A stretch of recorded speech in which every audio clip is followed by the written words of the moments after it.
야곱은 11번째 아들 요셉을 무척 사랑했습니다. 기록에는 노년에 얻은 아들이었기 때문이라지만 아마도 야곱은 17세 소년 요셉에게서 나머지 아들에게서는 볼 수 없는 순수함과 정의로운 모습을 발견했기 때문이 아니었을까 하는 생각도 가져봅니다. 요셉은 그 아버지 야곱으로부터 특별한 사랑을 받았습니다. 그 상징이 묵축하는 사람들에게는 언감생심 꿈도 꿀 수 없었던 사치의 상징으로서 요셉이 입은 채색 옷이었습니다. 당시 요셉이 철이 없었기 때문이었는지는 몰라도 그의 다른 형제들로부터 줄곧 시기와 질투의 대상이 되었습니다. 요셉이 항상 그 형제들의 잘못을 야곱에게 일러 바친 것과 또 야곱이 특별히 요셉을 사랑한 것, 그리고 자신이 꿈으로부터 형제들과 아버지를 모욕한 것이 그 이유가 되었습니다. 아마도 요셉은 그의 형들이 양을 치는 동안 그들의 어떠한 비윤리적인 것이나 부정한 행동 또는 이방인과의 상거래에 있어 겉모술수로 이익을 편취한 것 등에 대한 잘못을 야곱에게 족족들이 일러바치지 않았을까도 생각됩니다. 요셉이 야곱의 사랑을 독차지하려고 의도적으로 이 같은 행동을 했을 수도 있었겠지만 그보다 중요한 사실은 이 같은 형들의 부정한 행동을 그대로 넘기지 않고 이를 아버지께 고하여 단죄코자 한 요셉의 정의로움은 부인할 수 없을 것 같습니다. 당시 요셉의 나이로 보아 자신의 이 같은 행동이 언젠가는 그의 형들로부터 이에 상당한 보복을 당할 수 있으리라는 것쯤은 헤아릴 수 있었을 것 같은데 그럼에도 이에 개의치 않고 곧이곧대로 행했음을 눈여겨볼 필요가 있습니다. 결국 참다 못한 요셉의 형제들은 서로가 공모해 요셉을 깊은 구덩이를 파서 그곳에 빠뜨리고 결박해 끝내 미디안인에게 은 20세겔, 지금 시세로 100만 원이 조금 넘는 값으로 팔아버리고야 맙니다. 아버지 사랑의 씨앗이었음에도 자신들에게는 눈에 가시와도 같았던 동생을 일순에 팔아 해치워 그들의 눈앞에서 제거해버린 것입니다. 나아가 그 형제들은 요셉의 채색 옷에 순념수의 피를 적셔 아버지 야곱을 속이는 폐륜의 죄를 범하게 됩니다. 요셉의 채색 옷을 접한 야곱은 이 사건이 악한 짐승이 요셉을 잡아먹은 것으로 오해하고 슬피 울며 애통합니다. 모두가 속고 속이는 인생 가운데 질곡으로 점철된 야곱 자신의 죄에 대한 대가였다고도 볼 수 있습니다. 그럼에도 야곱은 지난날 자신의 죄로 인하여 그의 사랑하는 아들이 이렇게 되었다는 회개와 뉘우침을 어디에서도 엿보이지 않고 있음을 봅니다.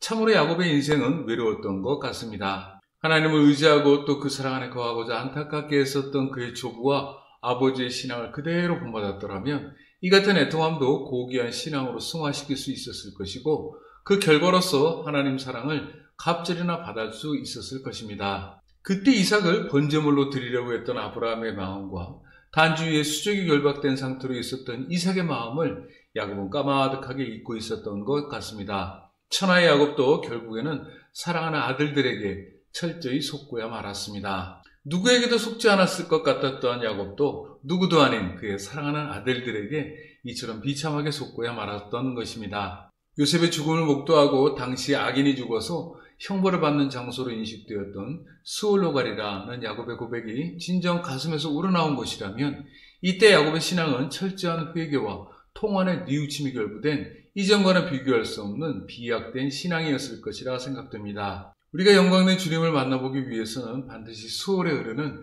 슬픔의 강을 건너야 합니다. 곧 철저한 회개와 통한의 뉘우침이 있어야 한다는 말입니다. 그 강을 건넌 이후에야 비로소 야곱은 찬란한 제국의 총리 대신으로서 우뚝 서 있는 사랑하는 아들 요셉을 볼 수 있었고 또다시 그 강을 건넌 이후에야 야곱은 질곡으로 점철된 지난 고통의 세월을 내려놓을 수 있었을 것입니다. 우리 또한 그 강을 어김없이 건너야 합니다. 왜냐하면 그 강을 건너야만이 예수님께서 우리에게 약속하신 저 영광스러운 천국에 이를 수 있기 때문입니다.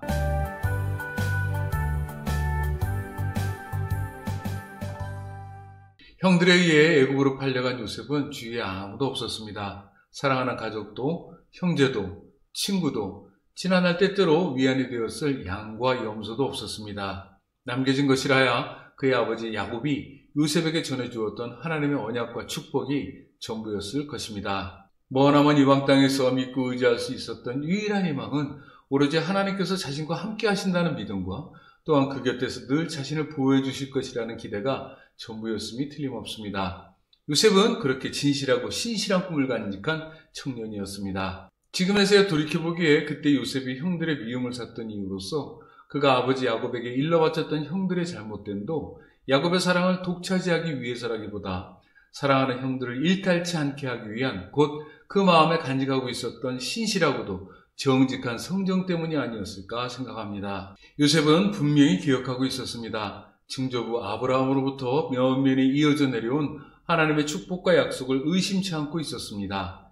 이러한 상황에서도 요셉은 불의와 타협하지 않고 오로지 하나님 앞에서 부끄럽지 않게 행동하기 위해 그렇게 최선을 다하는 복된 청년이었을 것입니다. 또한 그는 자신의 처지를 비관하거나 시리에 빠져 그에게 주어진 삶 자체를 자포자기한 상태로 내버려두지 않았습니다. 항상 긍정적이고 도전적이며 열의에 불타는 하나님의 사람이었음이 분명합니다. 기록에 요셉의 용모가 빼어나고 아름다웠다고 기록하고 있음은 단적인 예표로 할 것입니다. 애굽 사람 보디발 또한 의로운 사람이었다고 보입니다. 기록에 보디발이 하나님께서 요셉과 함께 하심을 보았고 또한 하나님께서 요셉이 범사에 형통하게 하심을 보았다는 기록에서 그 이유를 찾을 수 있습니다. 그들은 주인과 종의 입장이었지만 그럼에도 서로가 서로의 신실한 매력에 푹 빠져 있었을 것이라 생각됩니다. 그러기에 요셉은 충심으로 보디발을 섬겼고 이 같은 신실한 모습으로 인해 보디발은 자기의 모든 소유를 요셉의 손에 위탁했을 것이라 봅니다. 위 기록에서 특별히 눈여겨봐야 할 것은 보디발은 요셉의 신실하고 정직한 모습을 보고 이미 하나님을 알고 있었다는 사실입니다. 그러기에 그는 종교적 이유에서 요셉을 보호하고자 자신의 음식을 대할 때마다 치렀던 애굽의 종교의식에 요셉이 일절 관여치 않도록 배려해 주었습니다. 이는 보디발이라는 이름이 당시 애굽의 태양신 라가 맡겨준 자라는 뜻을 가지고 있다는 사실로부터도 쉽게 이해할 수 있습니다. 그렇지만 요셉에게 임하게 될 하나님의 계획은 아직 때가 차지 않았습니다. 보디발의 아내가 그를 유혹한 것으로부터 요셉은 애굽에 팔린 것 이상으로 극심한 고초를 당하게 됩니다. 그러나 이는 하나님의 위장된 축복이었습니다.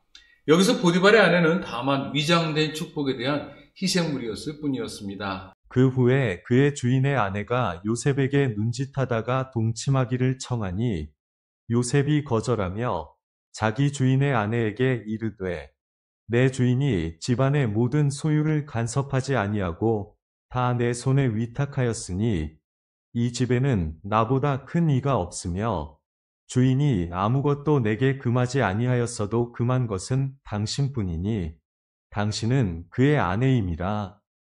그런즉 내가 어찌 이 큰 악을 행하여 하나님께 죄를 지으리이까? 요셉은 보디발의 아내가 던진 추포와 제언을 이런지하에 거절했습니다. 당시 사회적 풍습을 생각해 볼 때 이 같은 통정은 그다지 문제될 것이 없었다고 볼 수 있습니다. 왜냐하면 종은 주인의 소유물로서 자신의 몸을 스스로가 여하히 주장할 수 없었기 때문입니다. 더군다나 보디발의 두터운 신임을 받고 있었던 요셉의 처지에 비추어 어찌 보면 그 제안에 응하는 것이 오히려 앞날을 위해서나 장래를 도모함에 있어서나 보다 유리했을 수도 있었을 것입니다. 그렇지만 요셉은 형들의 부정을 아버지 야곱에게 고자질했던 그때와 마찬가지로 순수하고도 신실했던 마음을 잃지 않고 있었습니다. 바로 보기에 모두가 하나님께서 장차 요셉에게 예비해놓고 계신 위장된 축복이었으리라 생각합니다. 보디발의 아내는 자기의 뜻이 통하지 않자 결국 거짓으로 요셉이 자신을 겁탈하려 했다며 요셉을 옥에 가두게 합니다. 여기서도 보디발의 신실한 성정이 엿보입니다. 생각하기에 보디발은 아내의 부정을 이미 알고 있었으리라 생각됩니다. 왜냐하면 기록에서 심히 노한지라 라는 기록은 굉장히 절제되고 진정된 반응이라고 생각할 수 있기 때문입니다. 곧 이 사건은 그 중대성에 비추어 심히 노할 일이 아니라 보디발 자신의 지위를 앞세워 즉시 요셉을 처단했어야 함이 마땅한 사실일 수 있기 때문입니다. 그러고 보면 보디발은 아내의 부정함을 이미 알고 있었다고 생각할 수 있습니다. 어찌 보면 보디발의 아내는 요셉이 처음이 아니라 전부터 이 같은 부정을 수없이 자행하고 있었는지도 모를 일입니다. 보디발의 입장에서는 요셉의 신실함을 알고 있었고 그의 정직함에 매료되어 있었던 까닭에 자신의 지위를 고려해 이 같은 소문을 잠재워 주고자 그저 그의 수종과 아내 앞에서 심히 노한 척만 했을 것이라 생각합니다. 요셉의 형들이 세겜에서 여동생 디나가 겁탈당했을 때 그곳 성읍 사람 모두를 참살한 사실을 상기할 때 보디발이 요셉을 다만 옥에 가둔 것은 너무나도 너그럽고도 자애로운 처사라고 할 수 있습니다. 그렇지만 무엇보다도 요셉이 옥에 갇히게 된 것은 하나님의 구속자적 시각에서는 아브라함과 이삭 그리고 야곱에게 약속하신 것과 다름없는 요셉을 향한 극진하신 사랑과 축복의 결과라고 할 수 있습니다. 요셉의 일대기를 모두 알고 있는 지금에서 요셉이 이 같은 이야기를 통해 우리 모두 하나님 사랑을 의심 없이 낱낱이 알고 있다지만 만약 옥중에 요셉이 아닌 우리가 있었다면 그래도 처음과 다름없이 하나님의 사랑을 의심치 않고 있었을까요? 하나님 사랑은 둘째치더라도 보디발 아내가 우리에게 유혹의 손길을 보냈을 때 요셉과 마찬가지로 이런 지하에 거절할 수 있었을까요? 지나고 보면 모두가 하나님의 은혜로 말미암지 않은 일이 없습니다. 그저 감사하고 또 감사할 뿐입니다. 그럼에도 우리는 지나는 오늘 일에 대하여 나아가 다가올 내일 이후의 날에 대하여 의심투성이고 감사함이 없는 것 같습니다. 그리고 또 내일 이후의 날이 다 지나고 나면 또다시 하나님의 은혜로 말미암지 않은 일이 없다고 고백할 것입니다. 지금까지 지내온 것도, 지금 지남에 있는 것도, 그리고 앞으로 지나갈 것도 모두 하나님의 은혜라 할 것입니다. 그렇다면 우리에게 남겨진 것은 감사함 뿐입니다. 곧 우리가 하나님께 드릴 수 있는 가장 큰 선물은 하나님을 사랑하고 그 은혜 가운데 거하는 것이라 봅니다. 꿈의 사람이자 우리의 자랑스러운 신앙의 조상으로서 요셉은 이를 낱낱이 우리에게 증하고 있음을 봅니다.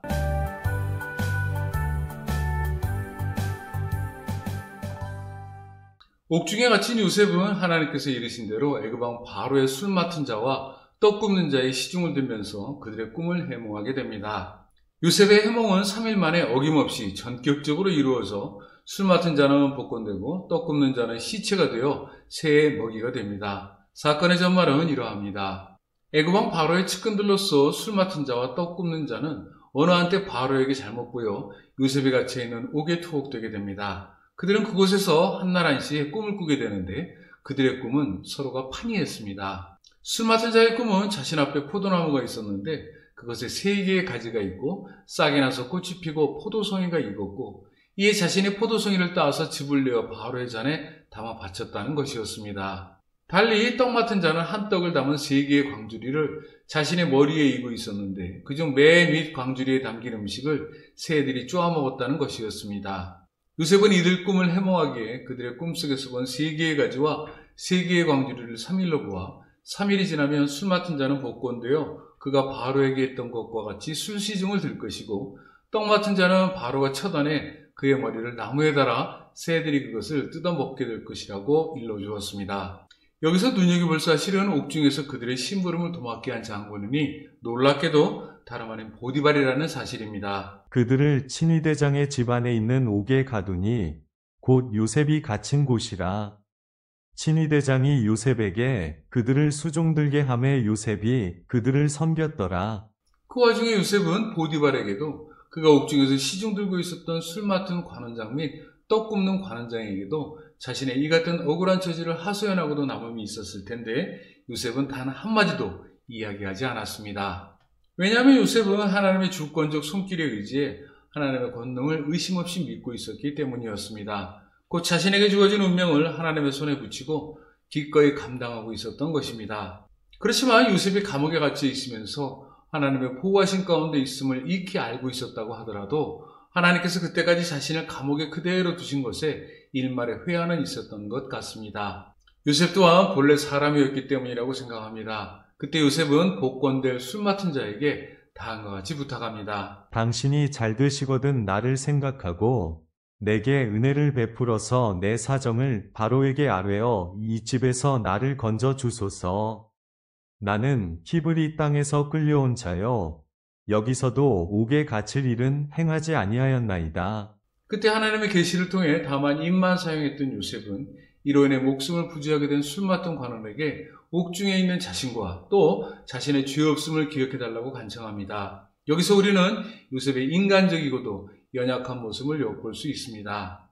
그렇지만 하나님의 주권적 손길은 요셉의 의지에 따라 그 생각대로는 이루어지지는 않았습니다. 당시에는 그가 원했던 바대로 조만간 이루어지리라는 확신이 없진 않았겠지만 그것은 사람의 생각이었습니다. 그럼에도 그의 아버지 야곱이 지금의 요셉과 같이 젊었던 시절의 신앙에 비하면 언감생심 현저한 차이를 바로 볼 수 있습니다.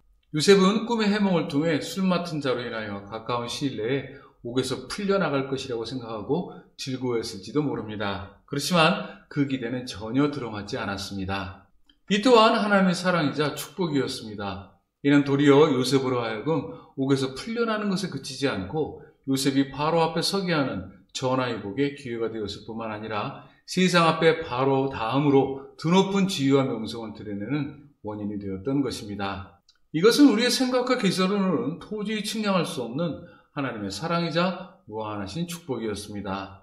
하나님의 보호하심과 그 날개 아래 거했던 요셉은 아마도 이 일이 있은 이후 바로 앞에 서게 되는 때까지 2년의 세월 동안 또다시 하나님을 신뢰하고 의지하며 또 하나님 곁에 거하고자 하는 열렬한 사랑 가운데 마음을 다잡고 있었을 것입니다. 개인적인 생각이나마 어찌 보면 옥중 2년의 기간은 요셉에게는 짧았던 세월이었을 것 같고 오히려 하나님에게는 무다원히도 길었던 시간이었을 것 같습니다. 2년 뒤에 바로 앞에 서게 된 요셉은 또다시 바로의 꿈을 해몽하게 되는데 하나님께서 요셉에게 보이신 해몽의 계시는 장차 애굽의 7년의 풍년과 7년의 흉년이 될 것이니 이를 바로 보고 준비해야 한다는 것이었습니다. 가나안 땅에서 미디안인에 의해 애굽으로 팔려온 요셉이 겪었던 지난 세월을 돌이켜봄에 있어서는 너무도 처량하고 외로웠던 시간의 연속이었을 것입니다.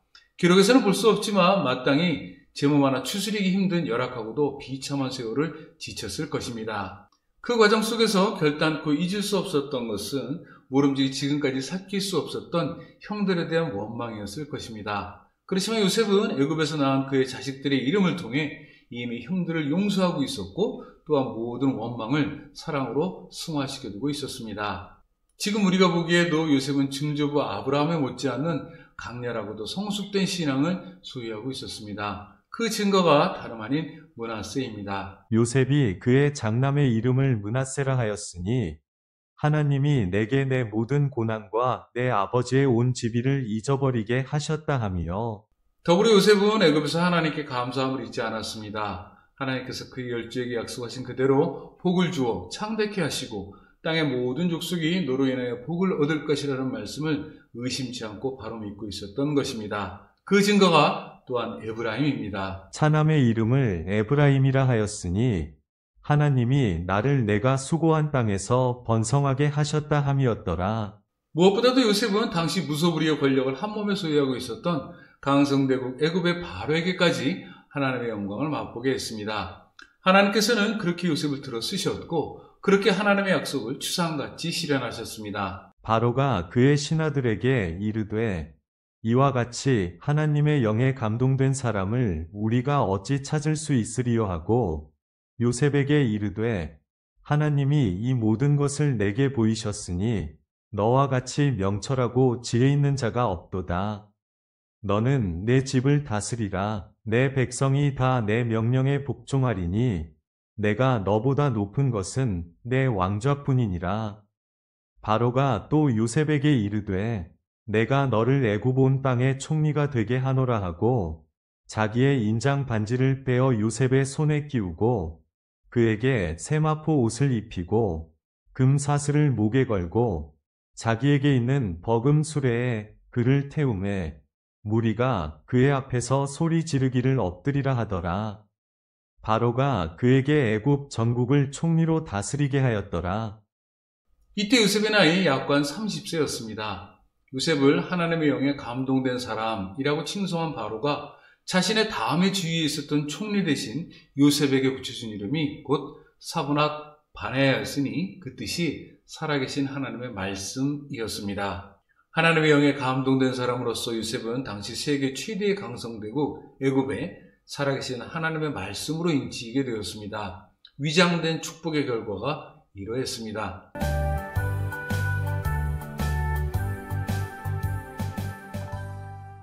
요셉이 17살의 어린 나이에 형들에 의해 애굽에 팔려온 이후 불과 13년 만에 요셉은 일국의 총리 대신에 이르는 기염을 토했습니다. 실로 입지전적인 인물이라고 하면 이를 두고 이르는 말일 것입니다. 하나님께서는 꿈의 사람 요셉을 지극히 사랑하셔서 세상 가운데 그가 오를 수 있는 가장 높은 곳까지 들어 올리셨고 이로 인하여 그의 중조부 아브라함에게 약속하신 언약을 어김없이 이루어 주셨습니다. 요셉은 영광스럽게도 하나님 언약의 성취에 대한 사한 증인이 되었습니다. 아버지 야곱의 스라에서 전해 들었던 하나님의 계시와 선대의 유업을 가슴에 품고 애굽에서의 외롭고도 비참했던 세월 가운데서도 하나님의 절대적인 사랑에 의지하고자 안타깝게 애썼던 결과로 이는 마땅한 하나님의 축복이자 은혜였습니다. 온 애굽 전체가 요셉을 하나님의 영에 감동된 사람이라고 칭송했을 뿐만 아니라 모든 백성이 요셉의 명령에 복종했음은 그가 세상에서 누릴 수 있었던 가장 영광스러운 일이기에 충분하고도 남음이 있었습니다.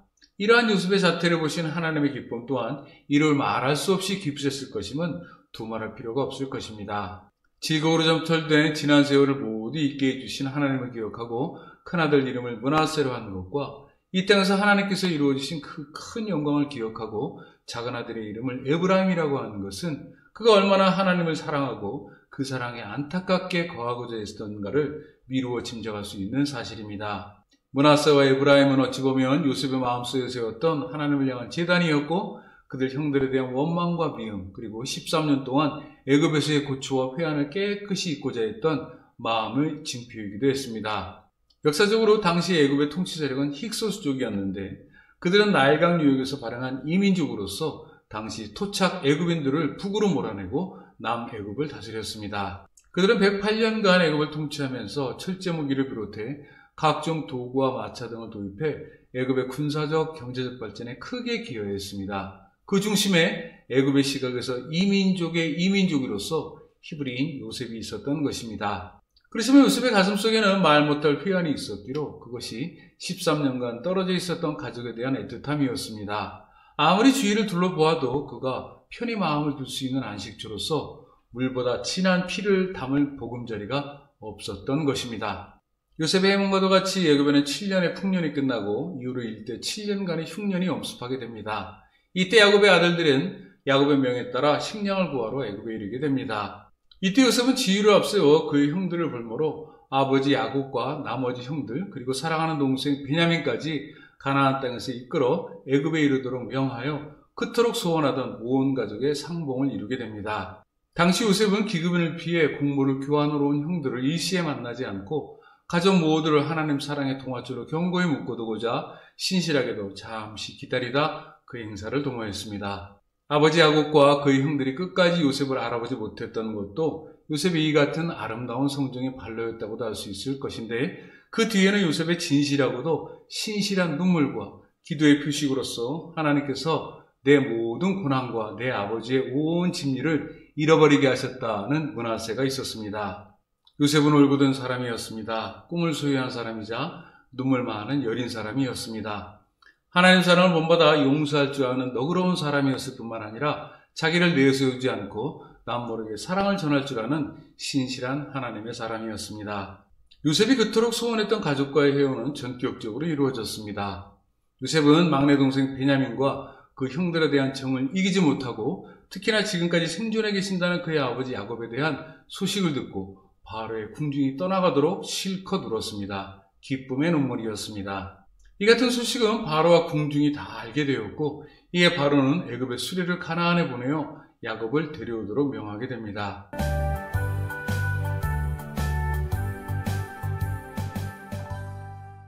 지난날 하나님께서 요셉에게 보여주셨던 꿈은 하나님의 축복이었습니다. 그러기에 꿈의 사람 요셉은 축복의 사람이었습니다. 그 꿈은 한낱 지난날 꿈으로 끝나지 않았고 세상에서 누구도 오를 수 없는 가장 높은 곳에 현실이 되었습니다. 그렇다면 어릴 적 요셉이 뛰어놀며 입었던 채색 옷은 야곱이 입혔던 것이 아니라 하나님께서 입혀주셨던 사랑의 징표였다고도 볼 수 있습니다. 그 징표에 순념수의 피를 묻혀 야곱에게 가져간 형들의 죄는 신앙적으로도 씻을 수 없는 죄였을 뿐만 아니라 이제 회한의 지난날을 돌이켜보고 있는 요셉에게는 일련적으로도 형들에게 그때의 핏값에 대한 대가를 반드시 물어야 했다는 이유가 되기에 충분했습니다.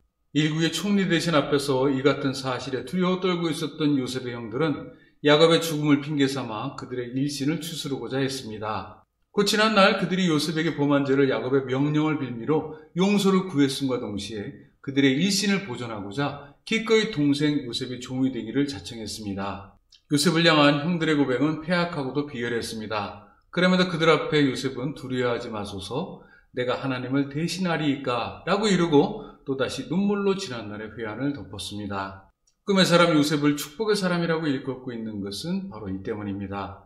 원수를 원수처럼 취급하지 않고 그저 하나님의 사랑을 본받아 사랑으로 치유하고자 했던 요셉의 저사는 실로 하나님 앞에서나 그들 형들 앞에서나 나아가 지금의 우리가 보기에도 영광스럽고 복된 처사임이 분명했습니다. 그때 요셉이 형들 앞에서 흘렸던 눈물은 회한에 버무려진 비통한 눈물도, 지난날의 원통한 눈물도, 애써 북받치는 분한 감정을 억누르려는 애통의 눈물도 아니었습니다. 그것은 하나님께서 요셉의 가슴에 품게 하신 넉넉한 용서와 사랑의 눈물이었습니다. 당신들은 나를 해하려 하였으나 하나님은 그것을 선으로 바꾸사 오늘과 같이 많은 백성의 생명을 구원하게 하시려 하셨나니 당신들은 두려워하지 마소서. 내가 당신들과 당신들의 자녀를 기르리이다 하고 그들을 간곡한 말로 위로하였더라. 실로 엄숙하고도 아름답기 그지없으며 자애로운 인품을 엿볼 수 있는 위대하고도 경건한 요셉의 모습이 아닐 수 없습니다. 분노는 사랑으로 바뀌고 미움은 용서로 바뀌고 회한은 저들을 향한 간곡한 위로로 바뀌었던 것입니다.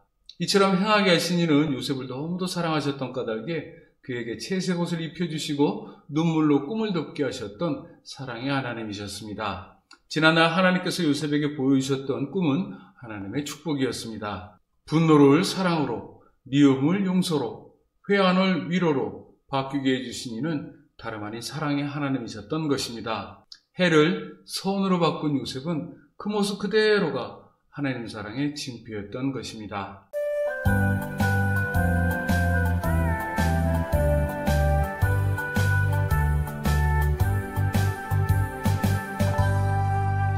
There is sunshine in my soul today, more glorious and bright than grows in any earthly sky. For Jesus in my life, there's sunshine, bright sunshine, when the peaceful, happy moments roll. When Jesus shows His smiling face, there is sunshine in the soul. There is music in my soul today, a carol to my King, and Jesus listening can hear the songs I cannot sing. There's sunshine, bright sunshine, when the peaceful, happy moments roll. When Jesus shows His smiling face, there is sunshine in the soul.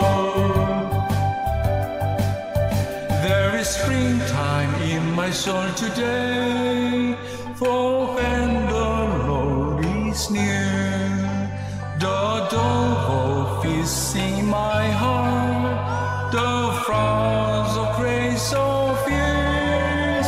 There's sunshine, bright sunshine, when the peaceful, happy moments roll. When Jesus shows His smiling face, there is sunshine in the soul. There is gladness in my soul today, and open praise and love. For blessings which He gives me now, for joys later of all. There's sunshine, bright sunshine, when the peaceful, happy moments roll. When Jesus shows His smiling face, there is sunshine in the soul.